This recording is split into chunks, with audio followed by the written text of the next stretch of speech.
Hey guys, today we're going to take a look at the Nintendo Switch Pro controller.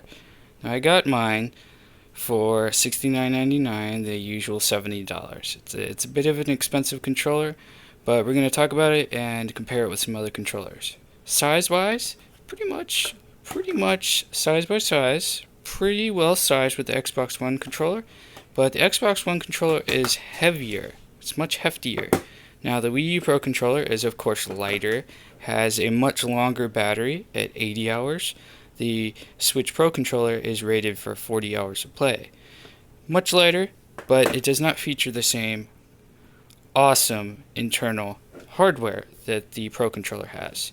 The Pro controller is $70 because it has accelerometer, gyroscopic sensor, it has motion control tracking, and it has HD Rumble technology.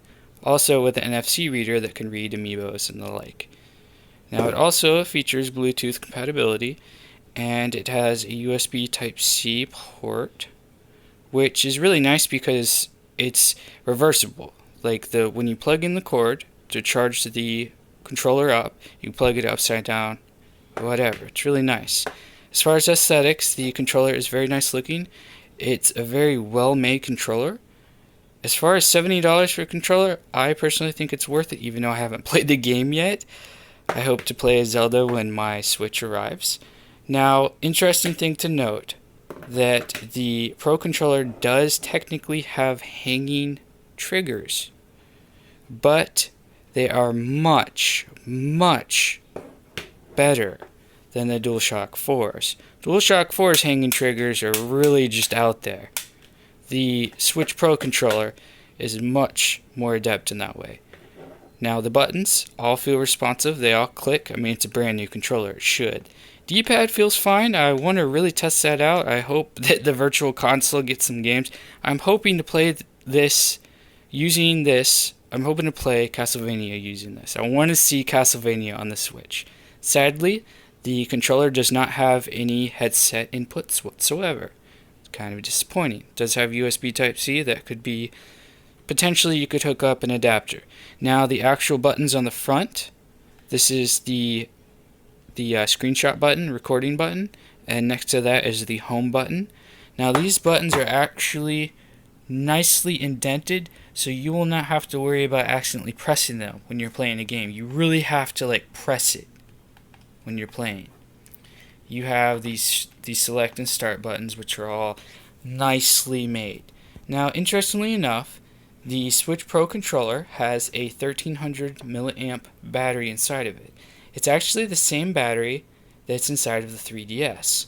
Pretty interesting to note that. It lasts for 40 hours, like I said, but it takes about 6 hours to recharge. And you're wondering, well, if it uses USB Type-C, doesn't that mean it's going to charge faster? Well, here's the problem. Well, not really a problem, but here's why.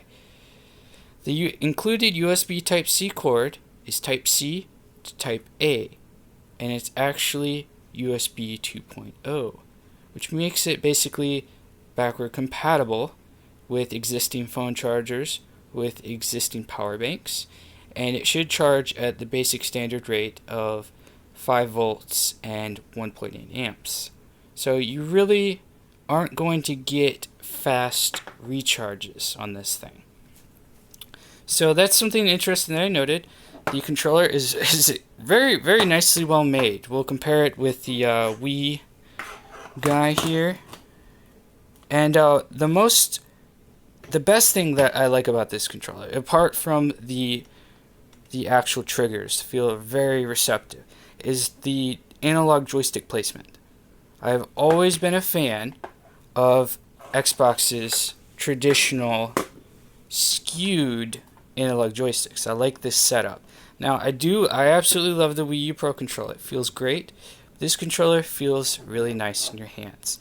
Is it worth spending $70 on? Well, I can't really tell you that yet. I need to actually use it to play games. My Switch is not here yet. I just wanted to make a quick video and kind of run over what to expect from the actual device. But we'll have tons of content coming out soon when our Switch arrives. So keep a lookout for that. But this thing is a bit interesting to note. And also, the dock technically it has USB 3.0 ports, but those will only be USB 2.0 when the Switch launches. Nintendo says that they're going to roll out a firmware update to update the 3.0 ports to USB 2.0 ports to 3.0. So that's kind of interesting. That's why this is only 2.0 and why it takes 6 hours to refill a 1300 milliamp battery, which is kind of ridiculous. So that's about it, guys. Keep a lookout for more coverage, and we'll see you next time.